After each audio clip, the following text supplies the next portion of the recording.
একটি motorcycle accident করে পড়ে আছে। মোটরসাইকেলের নিচে পড়ে আছে একজন ভদ্রলোক। ওপাশ দিয়ে একটি ফাইল নিয়ে যাচ্ছিল সুইটি।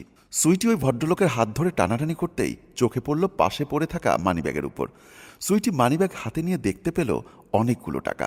সুইটি এদিক ওদিক তাকিয়ে চিন্তা করতে লাগলো, এতগুলি টাকা, এই টাকাগুলি এখান থেকে নিয়ে চলে যেতে হবে। যেমন ভাবা তেমন কাজ। সুইটি টাকাগুলি নিয়ে ওখান থেকে চলে গেল। এরপর রাকিব একটি ফাইল নিয়ে ওই একই পথে যাচ্ছে।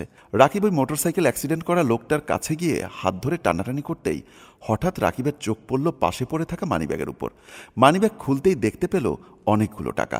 রাকিব টাকাগুলো পেয়ে খুশি হয়ে ওই লোকটিকে সাহায্য না করে ওখান থেকে চলে গেল। কিছুক্ষণ পর ওই একই পথে হাতে একটি ফাইল নিয়ে কাজল যাচ্ছিল। কাজল অ্যাক্সিডেন্ট করা লোকটিকে দেখে লোকটিকে সাহায্য করার চেষ্টা করছে। পাশে মানিব্যাগ পড়ে আছে। মানিব্যাগটা উঠিয়ে দেখতে পেল অনেকগুলো টাকা। চিন্তা করতে লাগলো, এতগুলো টাকা রেখে লোকটি এভাবে অ্যাক্সিডেন্ট করে পড়ে আছে, অন্য কেউ পেলে তো টাকাগুলো নিয়ে যাবে। এই কথা ভেবে মানিব্যাগ পাশে রেখে মোটরসাইকেল উঠানোর চেষ্টা করছে। একা পারছে না। পরে চিৎকার করে সাহায্য চাইতে লাগলো। কাজলের চিৎকার শুনে আশপাশ থেকে কিছু লোক দৌড়ে এসে অ্যাক্সিডেন্ট করা লোকটির উপর থেকে মোটরসাইকেল সরিয়ে দিলেন। লোকটাকে আস্তে আস্তে কাজল বলতে লাগলেন, ওনাকে নিয়ে হসপিটালে যেতে হবে।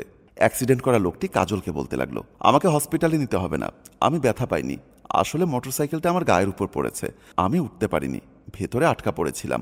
কাজল ওই মানিব্যাগটি ভদ্রলোকের হাতে দিয়ে বললেন, দেখেন ভাইজান, এর ভিতরে অনেকগুলো টাকা আছে, দেখুন টাকাগুলো ঠিক আছে কিনা।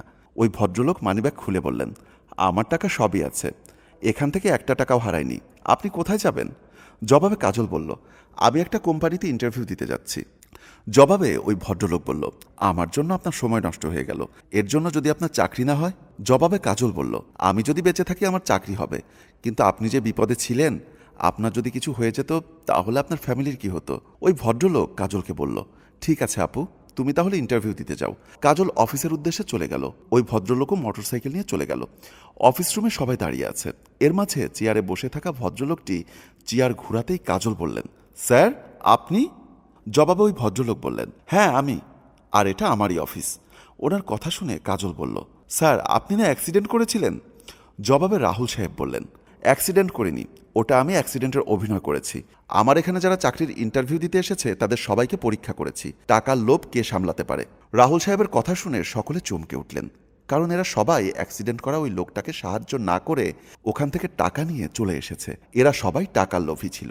রাহুল সাহেব বলতে লাগলেন, আপনারাই বলুন, আপনারা কি আমার অফিসে চাকরি পাওয়ার যোগ্য? আপনাদের মন মানসিকতা এত জঘন্য? একজন লোক রাস্তায় অ্যাক্সিডেন্ট করে মৃত্যুর সঙ্গে পাঞ্জা লড়ছে, আর আপনারা সেই সুযোগে ওনার কাছে থাকা অর্থ সম্পদ হাতিয়ে নিয়ে পালিয়ে আসেন। আপনারা একজন অসহায় আহত মানুষের সাহায্যেই এগিয়ে আসতে পারেন না, তাহলে আমার অফিসের শ্রমিকদের পাশে কিভাবে সাহায্যের হাত বাড়াবেন? একজন অ্যাক্সিডেন্ট করা মানুষের কাছ থেকে টাকা ছিনিয়ে নিতে পারেন, তাহলে আমার এত বড় অফিস আপনারা যে চুরি করে বিক্রি করে দিবেন না, এর কি গ্যারান্টি আছে? আপনাদের মতো লোভী অফিসার আমি চাই না। এই মুহূর্তে আপনারা সবাই আমার অফিস থেকে বের হয়ে যান। রাহুল সাহেবের কথা শুনে সবাই মন খারাপ করে ওখান থেকে রওনা দিতেই রাহুল সাহেব কাজলকে বললেন, কাজল তুমি কোথায় যাচ্ছ? আমার অফিসে তোমার চাকরি হয়ে গেছে, আজ থেকে আমার এই চেয়ারের দায়িত্ব তোমার। রাহুল সাহেব চেয়ার থেকে উঠে কাজলকে চেয়ারে বসিয়ে দিলেন। আর এভাবেই মানবতার জয় হলো। মানুষের বিপদে যদি মানুষ এগিয়ে না আসে, সুযোগের সদ্ব্যবহার করে, তার ভবিষ্যৎ কখনোই সুন্দর হতে পারে না। মানুষ মানুষের জন্য, অন্যের বিপদে পাশে থাকাটাকেই বলে মনুষ্যত্ববোধ। বন্ধুরা, আমার এই গল্পটি যদি আপনাদের বিন্দু পরিমাণ ভালো লেগে থাকে, তাহলে অবশ্যই লাইক, কমেন্টস এবং শেয়ার করে আমাদের সঙ্গেই থাকুন। ধন্যবাদ সবাইকে।